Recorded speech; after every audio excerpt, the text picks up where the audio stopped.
Hello, I'm Gus Downing, publisher and editor of the D&D Daily, and this is the LP News Network. We're here today with Vicki Cantrell, Senior Vice President, Communities, and Executive Director, Shop.org at NRF, and Bob Moraca, the new Vice President, Loss Prevention for the NRF. Vicki is responsible for providing strategic direction and management of Shop.org, NRF's digital retail division.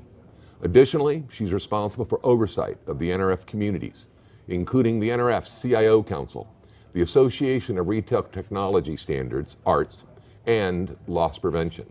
Bob Moraca comes to the NRF after leading Sunoco Inc.'s security business continuity and crisis management programs for nearly 15 years, where he worked to develop their loss prevention and interactive remote system and workplace violence policy. While there, Bob also chaired the Threat Assessment Committee and Active Shooter Program. Additionally, Bob managed more than 650 of the organization's company-operated retail stores and played an integral role in the company preparedness efforts and critical infrastructure aspects after 9/11. At the NRF, Bob will be responsible for directing all of the loss prevention initiatives, including the NRF's annual Loss Prevention Conference and Expo, now NRF Protect, the LP Advisory Council, and the NRF's Investigators Network. He'll also help lead the industry's advocacy efforts around increasing the awareness of retail loss prevention issues, including organized retail crime, active shooter issues, and disaster preparedness. Bob has an MBA in Business Administration and Economics from St. Joseph's University. We'd like to thank both of you for being here today. Thanks for coming. Great to be here, Gus. Well, my first question is to you, Vicki. This is a huge show, really the biggest LP conference in North America. Can you give us a look behind the curtains, so to speak, and share with our viewers some of the planning and details that go on to put this together from an NRF perspective? Sure. So if we're here in June, we start working on this show, we'll probably have a couple of months off before we start working on next year. Now, that's different this year because we, as you saw yesterday, we have rebranded and are really investing, NRF is really investing in the loss prevention community and in asset protection. And investing in this community means that we have already started to plan 6 months ago, not only to help make changes for today and this conference, but also going forward and especially for next conference. So there's a lot that goes on behind the scenes. We start working on themes and content and production way in advance.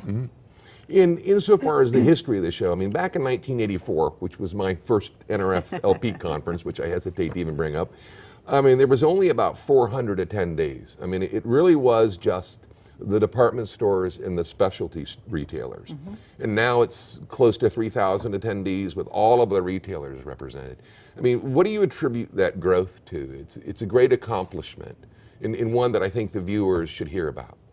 I would say I'd attribute the growth to the fact that, so the NRF really has a pulse on retail. It is our industry, and many of us come from retail. And so what I would say is that there has been, think about what loss prevention looked like in 1984, okay, and what loss prevention looks like today.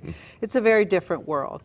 And so we react to what the members and what the attendees and what the communities need. So just in that fact, think about it. The world has grown. Not only do we have cybersecurity issues, we have natural disasters and active shooter, and not to mention all of the things that you've been dealing with for many years. I think that just because of that, the solution providers have expanded their offerings, so we give them a place to partner with our attendees and with the community. The networking has gotten more important and strong. There's different levels of loss prevention, greater than ever, different specialties. So the show is going to grow naturally. Loss prevention, the folks in this community are responsible for the bottom line, just like the CEO and the marketing folks and the IT folks and the people who are merchandising. So we're really giving them an opportunity to have a much broader offering. And the real-time analytics has made a huge impact on the growth of this industry and its impact on the industry. Right. So, I mean, that is almost like an addition that wasn't there 20 years ago. Well, that plus think about technology changes. I mean, someone was pointing out yesterday what everything looked like 10 years ago. Just 10 years ago, there were no iPads and iPhones and all of that. And you know, just the security technology and the different tools that are used are completely different. So as technology changes, everything we use in our business changes. And so therefore the show changes. And adds the solution providers that can provide those solutions to the retailer LP folks that need it. We have over 200 exhibitors on the floor, and that is going to continue to expand because we'll have pavilions. As people start to deal with the different aspects in asset protection and loss prevention, then we're going to give them a place to come where they can find out what they need to know. Any idea of how many of those drive technology? 50% of, I mean, from a vendor solution standpoint? Gosh, I don't. I don't. I don't know it either, but I've walked the expo hall, and I mean, I roughly think it's at least half of them are technology, solution providers to the industry. But in keeping with the theme of staying relevant to the industry and driving value, when I look at your background, Vicki, I see a chief information officer. And with all the recent events, data breaches, cybercrime, identity theft, I mean, there's certainly a need now in the industry for the LP executives to be more digitally driven and knowledgeable. I mean, how do you see that impacting the future of LP? And how does it impact the profile of tomorrow's senior LP leader, especially given your rebranding effort to NRF Protect? I mean, that's kind of bringing cybersecurity and data breaches right into the laps of the LP executives, so to speak, which could be tomorrow's CSOs. So how do you see that unfolding in the future? So I can talk about it specifically as it relates to the CIO, that type of thing, but really it's much broader. So we were with a group of about 50 of the LP executives yesterday and had an afternoon together, and some of the really great, interesting learnings that came out of there is kind of what we suspected. They're involved in teams that are cross-functional teams in their organizations. They're working shoulder to shoulder with the IT folks, and the team that is a risk response and or cybersecurity response is even broader than just the technology and the loss prevention. It includes, unfortunately, media control and attorney, CFO, et cetera. So everyone has to partner. That's really the watchword of every aspect of the retail business is partnership and collaboration across the organization. We're really seeing it in loss prevention. What I would also say when you said they're kind of being called in and asked, the CEOs are calling. If there's a problem or they suspect something or they're reacting to what's in the news, the CEOs are calling the loss prevention executive and saying, are we okay, as their trusted advisor?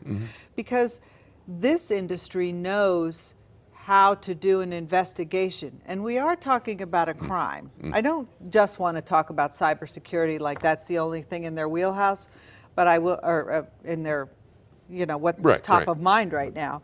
But I will tell you that it is their most pressing issue right now, and it's what they are most concerned about because it's changing, it's even in some ways taking them out of their comfort zone a little bit. And so they're partnering even stronger and even harder.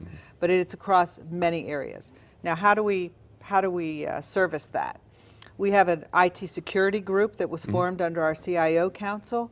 Turns out that some of our LP folks are on that IT Security Council. Excellent. And so what we have decided to do, because it comes under my role, communities, is sharing all the information across all of my communities. And so we're able to get some great IT top-level industry information into the hands of the LP professional.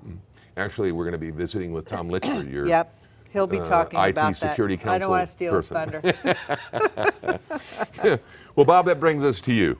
And we'd like to welcome you to your first NRF LP conference. Thank you, Vince. And also congratulate you on your appointment to the VP of LP for the NRF.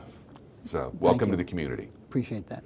Understanding that you just started in your role, I'd really like to ask, what are your plans over the next 6 months? I mean, and Is there any message you'd like to send to the LP executives out there? It's a great question. You know, this is, as Vicki described, it's a very dynamic time to be coming on board with the NRF, where we're bringing out the NRF Protect theme to commingle with just the conference and the expo. I think it takes everything to another level. Talking about the first 6 months, I've already had the opportunity to co-chair the first council meeting just 2 days ago, along with Rosa Sestillo from Harbor Bay, and I was amazed. I shouldn't be amazed, but I was just amazed at the professionalism and the diversity of the group.